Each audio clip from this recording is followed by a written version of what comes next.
Hello and welcome to another update video about Quant QNT. I think here this is one of the coins that has a good chance of rallying as one of the next ones in the next rally, whenever it will be. I mean, we had a rally from June to middle of October. Yeah, Quant did perform really well.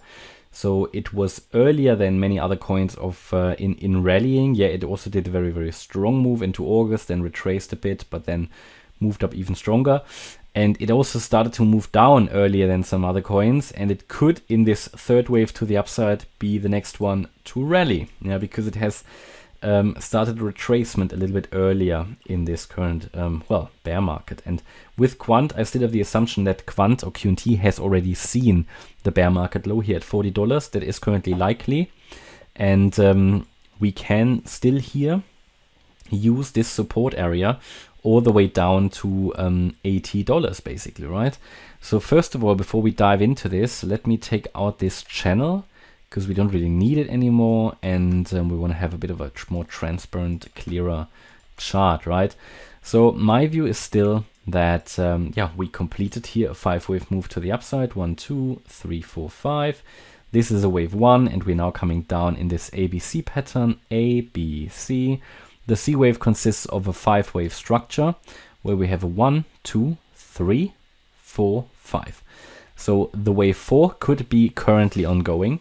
The problem is at the moment, this movement at the moment is not really impulsive. Yeah, we analyzed that absolutely correctly in the last few weeks. We said about this move to the upside, it's a pretty clear 3-wave move up. Yeah, looks rather corrective. We didn't even make a new high. And the thing is, however, as well, the move down now is quite corrective as well. So if you have a move up that's corrective, 3 waves, and you have a move down that's corrective, it leaves one possible interpretation, which is a triangle. And then if we look at this wave count and say, okay, in the C wave, this could very well be the wave 4. Why? Because this move down was very strong. The strongest wave in a trend is oftentimes a 3rd wave. And if you after that see a long consolidation, that's typically a wave 4 and it's a triangle. That's the reason why a wave 4 is oftentimes so boring, because a wave 4 typically appears, well, obviously appears after the wave 3. And if the wave 3 is the strongest wave, you normally need a bit of a cool down period. Yeah, and that is the wave 4. And the wave 4 often is a triangle. Well, not the majority of times, but it often is. And especially in crypto, these like to put in triangles. Yeah, and the triangle would be A, B, C, D, E. And this should ideally break down, because you want in such a triangle, or the assumption in such a triangle that is that we would break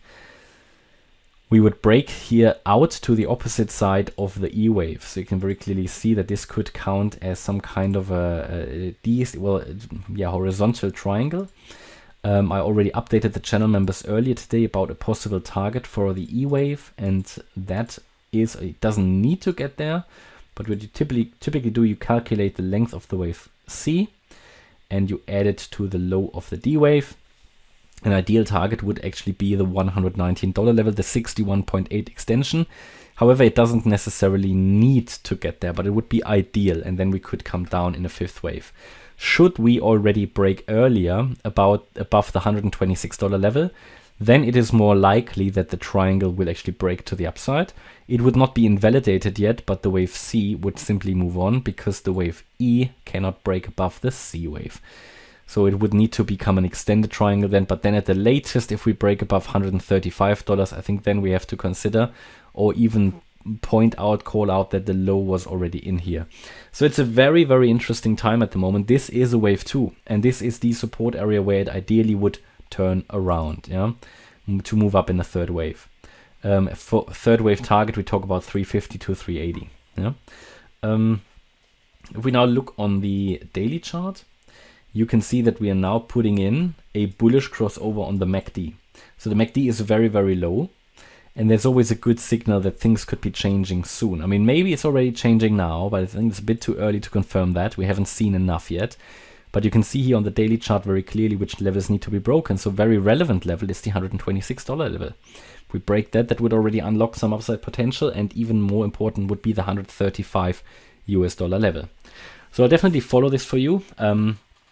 Primary expectation would be obviously as per this triangle to break down, but of course you never really know. Therefore, I'm always trying to give you the other scenario as well, and that would occur if we break above 126 and then 135 US dollars.